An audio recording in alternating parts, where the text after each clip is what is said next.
Syedaralun, musibah banjir yang membawa kayu gelondongan besar dan material bebatuan terjang Aceh Tenggara yang terjadi pada Selasa 1 November 2022 sekitar pukul 22 waktu Indonesia bagian Barat. Akibatnya 89 rumah rusak berat dan rusak ringan di Desa Rambung Teldak, Kecamatan Darul Hasanah, Kabupaten Aceh Tenggara.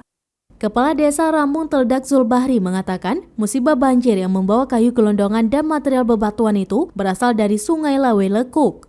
Dalam musibah banjir itu, 80 rumah rusak ringan seperti papan rumah terbawa arus sungai, bebatuan dan lumpur masuk ke dalam rumah warga, dan 9 rumah rusak berat hanyut dan ambruk.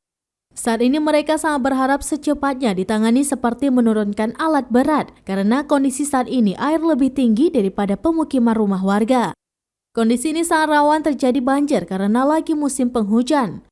Pantauan tribungayo.com di lapangan, penjabat Bupati Aceh Tenggara, Dr. Andes Syakir MSI, Sekda MHD Ridwan SE, anggota Komisi 4 DPR RI, para OPD jajaran Pemkab Aceh Tenggara turun ke lapangan.